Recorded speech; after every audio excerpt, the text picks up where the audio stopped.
And now, to my left, my brother from another mother, Mark Boyer, retired Green Beret. Mark, you're awesome, dude. Welcome to the show, man. Welcome to the show. I pay you a lot to say that. Thank you very much, sir. Welcome to the show. Thank you. We're on here because we had a lot going on last weekend. It's been a very, very busy week. And you got some things you want to go over, and I can't wait to hear. So why don't you grab your mic and Okay. make sure your pretty face is showing on the camera here, so when we post it, and let's go over things. What you got to? I feel so The number pretty. here, everybody, is 254-697-6633. If you want to chime in with a comment, question, all bad comments go to Joel. He'll file them in the round file there by the corner. Okay. Good. Joel is great. And with regards to the pretty face, I do not have Navy written on my forehead. All right. They make the best movies, by the way, but we got John Wayne, the Green Beret. All right. My first thing I wanted to say was kudos to George over at the Liquor Depot, because I have hit him up with Guinness Stout. He didn't have it, but he made a special order, and he got it for me. My wife, she had a special request. He orders it for her. So anything that anybody wants out there, George can make it happen. He's fantastic about it, and you'll have it probably back within a week. Love Sounds George. great. Love you, George. Another thing I wanted to mention was a lot of people this week, for some reason, wanted to thank me for my service. Now, I had 30 years in the Army, but most of that was just for me because I like blowing By things the way, up Mark, and jumping out of airplanes. thank you for your service. I appreciate that. Oh, you're welcome, sir. Thank you for yours. Yeah. But we got law enforcement out there and emergency medical services out there every day, folks. So also keep them in your hearts and your prayers, because they do a job. They face the threat every day, crisis situations. And then also our school teachers out there. Now, Matt and I, we had the privilege and honor to work with some school teachers this last weekend. And they are shaping the future of America by taking care of your children while they're at school. Being a parent's a tough job, but when you're responsible for other people's children, that's an entire different responsibility. So I want to thank the school teachers and the school faculty, all the way down to the people who are taking care of the greens and the property and the hallways. Thank you very much for what you do. It means a lot for America and our future. So thank you again. Matt? Yes, sir. We had a heck of a weekend. We had an extremely good weekend. And not only did we do a lot of educating and training, but I think we learned a lot also from the people we were training. Well, we did, because this is kind of something, this is new. I mean, we do training all the time. We get people in seminars all the time, but it's in a different aspect. It's self-defense training on the street, in the home. But now we're talking about people who have to protect children in an environment that is not the greatest for protection, because there's so many vulnerabilities. So Yeah. we're studying it. We're learning new techniques and all this kind of stuff. And what we did show demonstrated to be very good, though. Yeah, the rules of engagement in a school-type environment are totally different than when you're walking into a 7-Eleven or a restaurant and you get held up, and then it's a self-defense type situation. But in this case, these school teachers who go to school every day because they care about the students, they care about them, and want to, they have almost a parental relationship with them. They sometimes spend more time with the children than the parents do. And that's regrettable to say, but it's true. It is true. And now, with a flick of a switch or a scream or a gunshot down the hallway, those school teachers or faculty members have to become protectors. A mother grizzly bear, perhaps, that goes out there to protect their young. And with a flip of the switch, they have to do that. And it's a hard mindset to grasp. Clarify that flip of the switch. I mean, that's a quick comment that you and I say all the time, but it could be a passing thing to somebody they don't pick up on. What do you mean by flip of the switch? Say you're at a church picnic, or maybe you're at a school organization day, a football game, or you're giving a spelling test where you have total attention with the students. But now all of a sudden something comes from the outside. You hear a gunshot, you hear a scream, perhaps a small explosion or shrapnel coming through the window. You have to flip that switch from green, a calm attitude, to maybe a little more stressful attitude where you're surrounded by a lot of people, a lot of noise. And now something has taken place. Something has acted upon that situation. So now you have to react, and you have to go to red, crisis situation, total attention on the threat. And that's what happens when you and I are at the shopping mall or someplace where it's legal to carry a weapon. and then all of a sudden you're faced with a threat, not only to yourself or you see other people in danger, you have to go into active mode right there. You know, another analogy could be you're looking at the lion's den from up above in the zoo, and it's like, oh, look at it, aren't they cute? They're big kittens. And all of a sudden you get pushed in, and now you're in the lion's den. Your attitude just changed. That's how quickly it can happen. So what Mark's saying is, no matter what your environment is, you're at peace one time, you know, stroking your child's hair, and all of a sudden the next thing you know, you're racking a slide on your pistol, which you shouldn't do because there should be one in the chamber anyway. We'll talk about that later. All right, go ahead. Yeah, when you're properly trained. Hey, Matt, as I was doing this training, and you made it perfectly clear this is a rainbow effect where we're going all through the spectrum of understanding the mechanics of the weapon, the functions of the weapon, the different type of Actions, and Actions. resets, triggers, the whole works. and all that is so important. You have to know the tools of the trade. You have to understand it completely in and out, and you need to know how to troubleshoot it in case something goes wrong. And in that case, like you've said many times, when your weapon goes wrong, or if you pick up another weapon, you have to know how to manipulate it. Well, you're the best at that I've ever seen. And I've been around the world. I've seen the best of the best, and you're up there, brother. But then, in my aspect, where I was teaching close quarters battles, CQB, room clearing techniques, how to work on the glide, assess, you know, that's a 40-hour course, Yes. minimum. And in the military, Let me add to that. It's so foreign if you've never done it before. It takes time. You may understand it up in the brain, but to get the brain and the body to coordinate into a smooth action, it takes time, like you're saying. it's repetition. Repetition. Repetition. And as I'm training militaries around the world on this action, it's common knowledge to them about what we're going to be doing, the language, the intensity, the pain that's going to be involved, because usually at the end of my courses people are bleeding and crying. Job well done. That's what I thought. The bear taught me well. But now, as we were teaching the school district and some of their chosen faculty member, no, actually they weren't chosen. They volunteered for this responsibility, That's right. which ramps up my respect for them even more. I mean, they have to go through a specific selection checklist, whatever from the state, I guess, has set something up where they have to go through. If they volunteer, they have to go through certain steps to see if they'll allow you to be a volunteer. And then once they pass, those of who we trained are the ones who passed all those requirements, psych evaluation and whatever. Right. The sheriff and the school resource officer, they're more restricted towards law enforcement type training, whereas the Guardian program has to be approved, but yet it's school teachers taking the lead on this and the responsibility. And that's what we saw out there this last weekend. It was incredible. We had a whole spectrum. We had elementary teachers, middle school teachers, junior high teachers, high school teachers. Then we also had people from throughout the school, the lawns and care people, Yep. bus drivers, things of that nature, people who are involved with the children one-on-one. And so when we're doing our training, we had to go to their level and their level of understanding, I should say. They've spent years getting that education diploma. Well, let's clarify what you just said there. Good. When you go to the level, what it is, we're identifying where they are at mentally and physically when it comes to running the gun. That's why I use my mathematical formula. Yes. There's gun math. Gun math is this: M1 plus M2 equals RT. And what it is mindset. You got to have the proper mindset. Plus the other M is mechanics. You got to understand your mind, your weapon, and your body, and physical locations.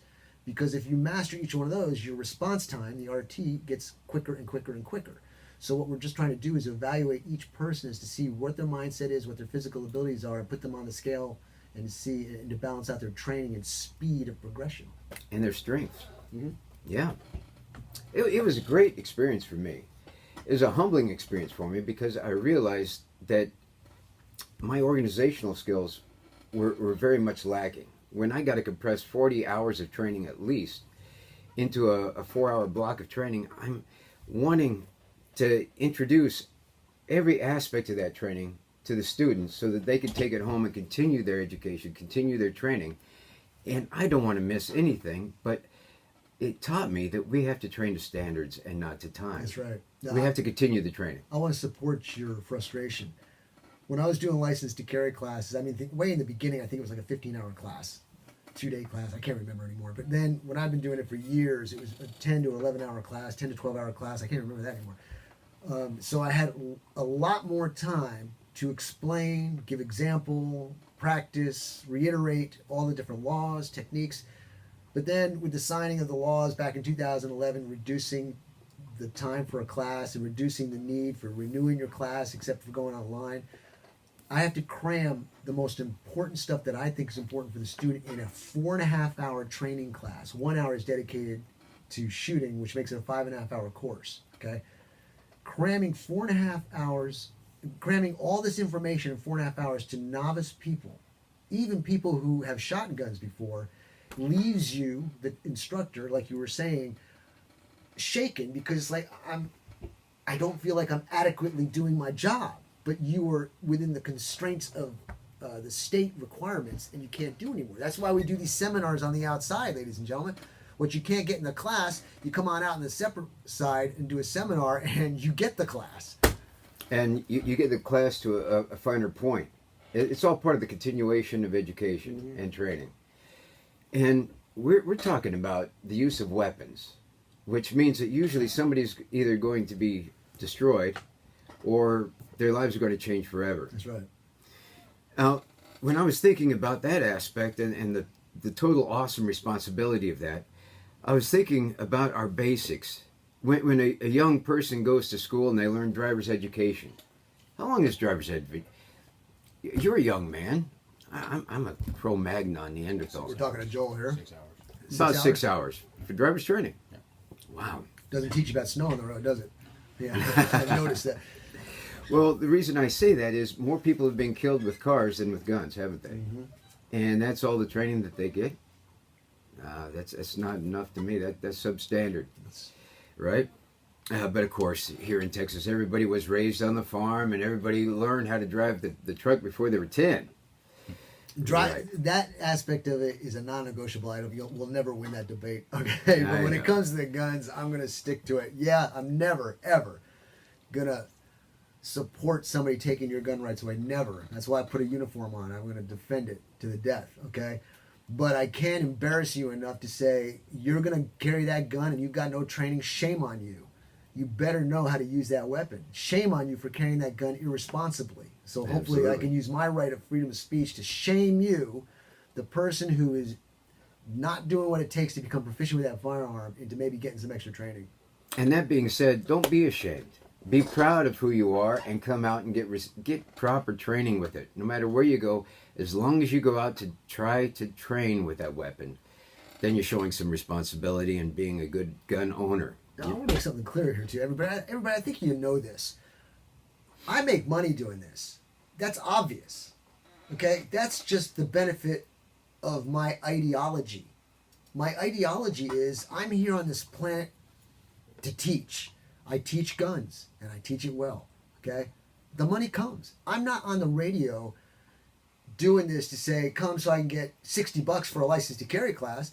I'm doing it because I'm driven to do it, to share what I've learned to you. Okay, yeah, I get paid. Great. It pays the bills. And I'll take the money for sure. But the bottom line of it is, y'all need to, those, and I'm talking to y'all, are the ones who aren't doing what you're supposed to be doing if you're carrying a gun. You got to get trained. So here I am, here's Mark. We're doing it out of a love, it's in our blood. Cut us and guns and bullets fly out of it, okay? Well, people are getting killed every day because of irresponsible gun ownership. And yes, we got criminals out there who steal weapons, like hearing.